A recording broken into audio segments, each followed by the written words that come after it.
Hi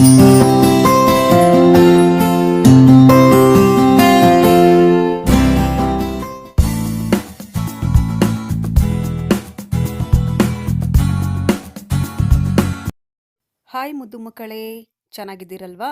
ಮನೇಲೇ ಇರಬೇಕು, ಅಭ್ಯಾಸ ಮಾಡ್ತಾ ಇರಬೇಕು. ಮಕ್ಕಳೇ, ಈ ದಿನ ನಾವು ಕ್ರಮವಾಚಕ ಮತ್ತು ಸರಿಬೇಸದ ಬಗ್ಗೆ ಅಭ್ಯಾಸ ಮಾಡೋಣ. 38ನೇ ಮೆಟ್ಟಿಲು ಸಂಖ್ಯೆ ಏಣಿ ಲೋಗೋದಡಿ ಬರುವ ಕ್ರಮವಾಚಕಗಳ ಬಗ್ಗೆ ತಿಳ್ಕೊಳ್ಳೋಣ. ಈ ಚಿತ್ರ ಗಮನಿಸಿ ಮಕ್ಕಳೇ, ಇಲ್ಲಿ 4 ಜನ ಮಕ್ಕಳಿದ್ದಾರೆ. ಮೊದಲನೆಯ ಮಗು ರಾಣಿ, ಎರಡನೆಯ ಮಗು ರಾಜು, ಮೂರನೆಯ ಮಗು ರಾಮ್ ಹಾಗೂ 4ನೆಯ ಮಗು ರಿಯಾ. ಈ ಚಿತ್ರದಲ್ಲಿರುವ ರಾಮ್ ಎಷ್ಟನೆಯ ಮಗು? ರಾಮ್ 3ನೆಯ ಮಗು. ರಾಣಿ ಎಷ್ಟನೆಯವಳು? ರಾಣಿ 1ನೆಯವಳು. ಹಾಗೂ ರಿಯಾ ಎಷ್ಟನೆಯವಳು? ರಿಯಾ 4ನೆಯವಳು. ಮಕ್ಕಳೇ, ಅಂಕಿಗಳನ್ನು ನಾವು ಎಣಿಸುವಾಗ 1, 2, 3, 4 ಹೀಗೆ ಎಣಿಸ್ತಾ ಹೋಗ್ತೇವಲ್ವಾ? ಅದೇ ರೀತಿಯಾಗಿ ಸಾಲಿನಲ್ಲಿರುವ ಮಕ್ಕಳು ಎಷ್ಟನೆಯವರು, ಈ ಮಗು ಎಷ್ಟನೆಯವರು ಅಂತ ಕೇಳಿದಾಗ ನಾವು ಏನು ಹೇಳ್ತೇವೆ? 1ನೆಯ ಮಗು, 2ನೆಯದು, 3ನೆಯದು, 4ನೆಯದು ಹೀಗೆ ಎಣಿಸ್ತಾ ಹೋಗ್ತೀವಲ್ವಾ? ಮಕ್ಕಳೇ, ಇಲ್ಲಿ ಒಂದಿಷ್ಟು ಪ್ರಾಣಿಗಳ ಚಿತ್ರಗಳನ್ನು ಕೊಡಲಾಗಿದೆ.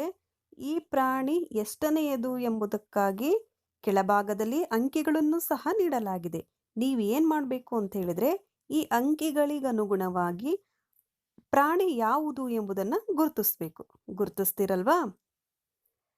ಇಲ್ಲಿರುವ ಚಿತ್ರದಲ್ಲಿ 5ನೆಯ ಪ್ರಾಣಿ ಯಾವುದು? ಕುದುರೆ. Very good. 3ನೆಯ ಪ್ರಾಣಿ ಯಾವುದು? ಹುಲಿ. 2ನೆಯ ಪ್ರಾಣಿ ಯಾವುದು? ಸಿಂಹ. 6ನೆಯ ಪ್ರಾಣಿ ಯಾವುದು? 6ನೆಯ ಪ್ರಾಣಿ ಆನೆ. Very good. ಮಕ್ಕಳೇ, ಅಂಕಿ ಸಂಖ್ಯೆಗಳನ್ನು ಹೇಳುವಾಗ 1ನೆಯದು, 2ನೆಯದು, 3ನೆಯದು ಎಂಬುದಾಗಿ ಕ್ರಮವಾಗಿ ಹೇಳ್ತಾ ಹೋಗ್ತೀವಲ್ವಾ? ಇದನ್ನೇ ನಾವು ಕ್ರಮವಾಚಕ ಅಂತ ಕರಿತೇವೆ. ಮಕ್ಕಳೇ, ಈ ಸಂಖ್ಯೆಗಳನ್ನು ಇಲ್ಲಿ ಕೊಟ್ಟಿರುವ ಏಣಿಯ ಚಿತ್ರದಲ್ಲಿ ಕ್ರಮವಾಗಿ ಜೋಡಿಸ್ಬೇಕು. ಜೋಡಿಸ್ತಿರಲ್ವಾ? 1, 2, 3, 4, 5, 6, 7, 8, 9, 10 ಮೆಟ್ಟಿಲುಗಳಿದೆ. ಇದನ್ನು ಕ್ರಮವಾಚಕದಲ್ಲಿ ಹೇಳೋದಾದರೆ 1ನೆಯ ಮೆಟ್ಟಿಲು, 2ನೆಯ ಮೆಟ್ಟಿಲು ಹೀಗೆ ಹೇಳ್ತಾ 10ನೆಯ ಮೆಟ್ಟಿಲು. ಈ ರೀತಿಯಾಗಿ ಕ್ರಮವಾಚಕದಲ್ಲಿ ಹೇಳೋದನ್ನು ಅಭ್ಯಾಸ ಮಾಡಿ ಮಕ್ಕಳೇ.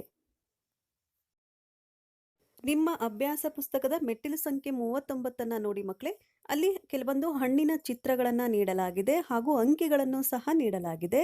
ಅವುಗಳನ್ನು ಗಮನಿಸಿ ಇಲ್ಲಿ ಬಿಟ್ಟ ಸ್ಥಳಗಳನ್ನು ಸರಿಯಾದ ಕ್ರಮವಾಚಕಗಳಿಂದ ತುಂಬಬೇಕು. ಒಂದು ಮಾದರಿ ಲೆಕ್ಕವನ್ನು ಗಮನಿಸಿ ಮಕ್ಕಳೇ. ಅನನಾಸ್ ಎಂಬುದು ಈ ಹಣ್ಣುಗಳ ಪಟ್ಟಿಯಲ್ಲಿ 1ನೆಯದು.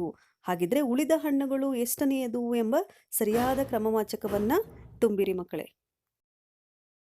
ಮುಂದಿನ ಮೆಟ್ಟಿಲು ಸಂಖ್ಯೆ 40ರ ಅಭ್ಯಾಸ ಪುಸ್ತಕದಲ್ಲಿ 2 ಅಭ್ಯಾಸದ ಹಾಳೆಗಳಿವೆ. ಮೊದಲ ಅಭ್ಯಾಸ ಪುಸ್ತಕದಲ್ಲಿ ರೈಲಿನ ಚಿತ್ರವನ್ನು ಕೊಡಲಾಗಿದೆ. ಆ ರೈಲಿನ ಪ್ರತಿಯೊಂದು ಬೋಗಿಯಲ್ಲಿ ಒಂದೊಂದು ಪ್ರಾಣಿಗಳು ಮತ್ತು ಅದು ಎಷ್ಟನೇ ಬೋಗಿಯಲ್ಲಿದೆ ಎಂಬುದರ ಅಂಕಿಗಳನ್ನು ಸಹ ನೀಡಲಾಗಿದೆ. ಅದನ್ನು ಗಮನಿಸಿ ಮುಂದಿನ ಅಭ್ಯಾಸದ ಹಾಳೆಯಲ್ಲಿರುವ ಪ್ರಾಣಿಗಳ ಚಿತ್ರದ ಕೆಳಗೆ ಇರುವ ಖಾಲಿ ಚೌಕದಲ್ಲಿ ಅದು ಎಷ್ಟನೇ ಬೋಗಿಯಲ್ಲಿದೆ ಎಂಬುದರ ಕ್ರಮವಾಚಕವನ್ನು ಬರಿಬೇಕು. ಬರಿತಿರಲ್ವಾ ಮಕ್ಕಳೇ? ಮುಂದಿನ ಮೆಟ್ಟಿಲು ಸಂಖ್ಯೆ 41ರಲ್ಲಿ ಆಟ ಆಡೋಣ ಕಾರ್ಡ್ ಇದೆ. ಈ ಆಟವನ್ನು ಆಡಲಿಕ್ಕೆ ನಮಗೆ ಈ ರೀತಿಯ ಬೋರ್ಡ್ ಬೇಕಾಗುತ್ತೆ ಹಾಗೂ ಹುಣಸೆ ಬೀಜ ಬೇಕು. ಹುಣಸೆ ಬೀಜವನ್ನು ಈ ಬೋರ್ಡಿನ ಮೇಲೆ ಹಾಕಿಬಿಟ್ಟು ಅದು ಯಾವ ಮನೆಯ ಮೇಲೆ ಬೀಳುತ್ತೋ ಆ ಸಂಖ್ಯೆಯನ್ನು ಬರೆದಿಟ್ಕೊಳ್ಬೇಕು. ಅದರ ಮುಂದಿನ 4 ಕ್ರಮವಾಚಕಗಳನ್ನು ಬರಿಬೇಕು. ಈ ಬೋರ್ಡಿನ ಮೇಲೆ ಹುಣಸೆ ಬೀಜವನ್ನು ಹಾಕಪ್ಪ. ಆ ಹುಣಸೆ ಬೀಜ ಬಿದ್ದಿರುವ ಮನೆಯ ಸಂಖ್ಯೆ ಎಷ್ಟು? 4. ಅದನ್ನು ನೀನು ನೋಟ್ ಪುಸ್ತಕದಲ್ಲಿ ಬರ್ಕೊಂಡು ಅದರ ಮುಂದಿನ 4 ಕ್ರಮವಾಚಕಗಳನ್ನು ಹೇಳ್ತಾ ಬರಿ. 5ನೇ, 6ನೇ, 7ನೇ,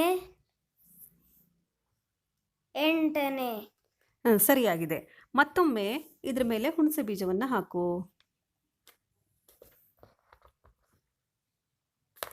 ಈಗ ಅದು ಬಿದ್ದಿರುವ ಮನೆಯ ಸಂಖ್ಯೆ ಎಷ್ಟು? 15 ಅದನ್ನು ಕೂಡ ನಿನ್ನ ನೋಟ್ ಪುಸ್ತಕದಲ್ಲಿ ಬರೆದು ಅದರ ಮುಂದಿನ 4 ಕ್ರಮವಾಚಕಗಳನ್ನು ಹೇಳ್ತಾ ಬರೆ. 16ನೇ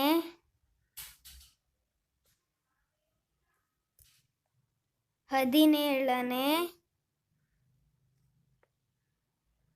18ನೇ 19ನೇ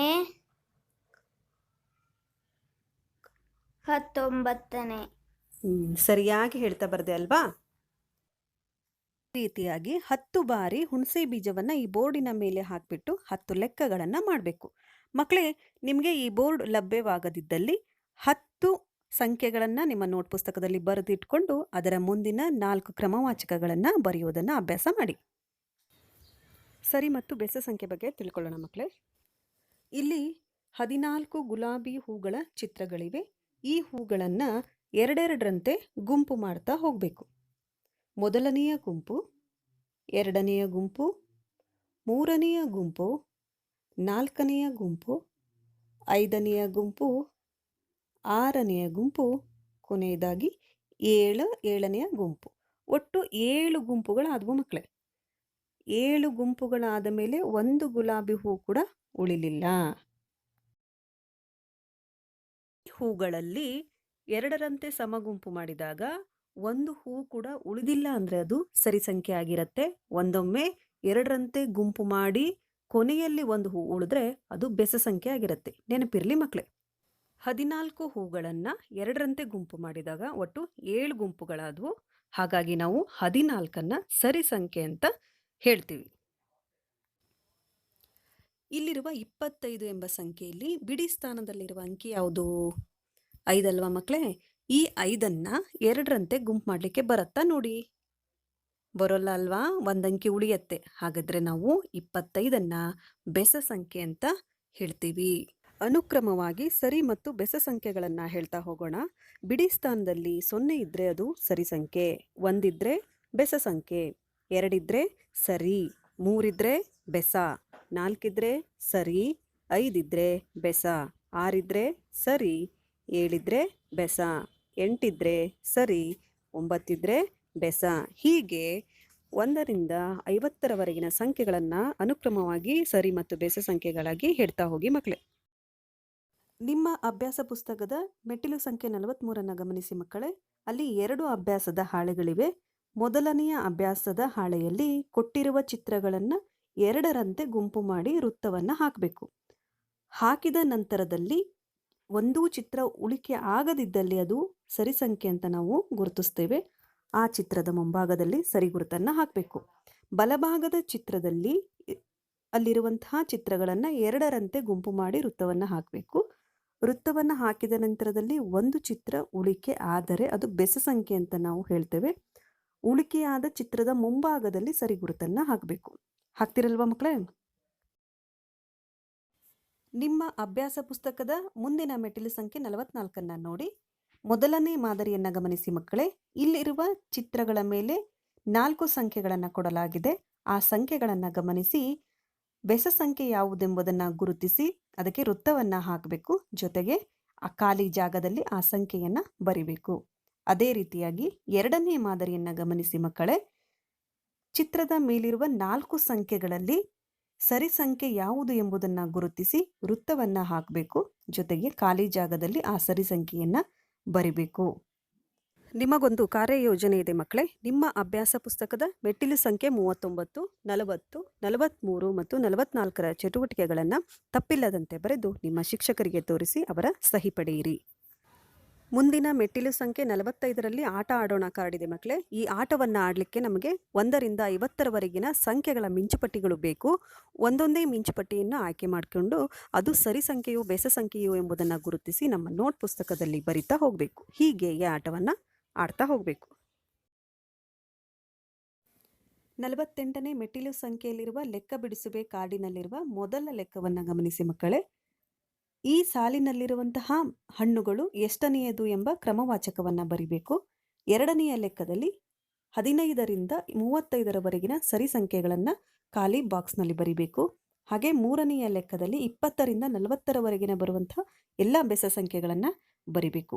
ಇಷ್ಟು ಲೆಕ್ಕವನ್ನು ಒಂದು ನೋಟ್ ಪುಸ್ತಕದಲ್ಲಿ ಅಥವಾ ಹಾಳೆಯಲ್ಲೂ ಬರೆದು ನಿಮ್ಮ ಶಿಕ್ಷಕರಿಗೆ ಕೊಡಿರಿ. ಮುಂದಿನ ತರಗತಿಯಲ್ಲಿ ಭೇಟಿಯಾಗೋಣ. ಧನ್ಯವಾದಗಳು ಮಕ್ಕಳೇ.